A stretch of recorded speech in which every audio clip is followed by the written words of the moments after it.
We just wrapped up a conversation with Tim. Now we're going to talk with Tom Barrett, that is. He's a current state senator who hopes to serve in Congress. He's battling Alyssa Slotkin to represent Mid-Michigan in one of the country's few toss-up districts, and it's a newly drawn district here in Michigan. Take a listen as he weighs in on that and the run-up to November. We're out of the primary now and headed toward November. At this point, how are you feeling? Yeah, I feel cautiously optimistic. And in my most recent election 4 years ago, Governor Whitmer, the Democrat candidate for governor, carried my district by 4 points, and I won by 10 points. So I do feel that I have a lot of crossover capability to reach independent voters. I think a lot of families, and particularly independent voters who have maybe school-age kids or need to get their kids back and forth to activities or are just trying to get by through daily life, see the rising cost of living that's really putting a huge damper on their ability to be successful. And these are a lot of things, a lot of factors with that are attributable to failed leadership in Washington, D.C. The country is on the wrong track. That's why I'm running for Congress.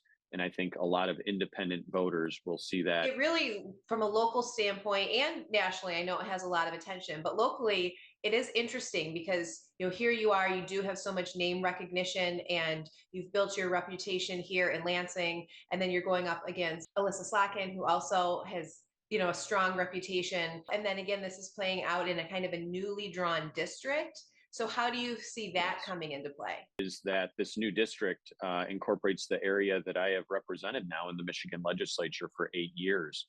And I didn't have to move anywhere to run in this district. My opponent, on the other hand, hasn't lived here more than a few months. I'm here, I'm raising a family. I moved to this district 4 days after I returned home from a deployment in Iraq. When my wife and I got married, she was already a resident of Eaton County.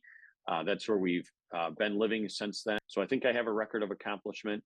I think I have a record of one that relates to the voters of my district, the families and individuals who are struggling with the cost of living, with inflation at a 40-year high, with fuel prices still unaffordably high, with crime now on the rise in cities across America and most pronounced here in Lansing in the center of this congressional district, and with a border that's completely unsecured and a record number of illegal border crossings under this administration.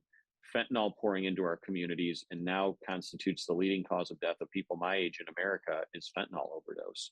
So these are real challenges that are attributable to failed leadership in Washington. I'm offering people a different opportunity. The country is on the wrong track, and I'm going to do my best to win this race and do my part to restore America back to what we need to be for our next generation.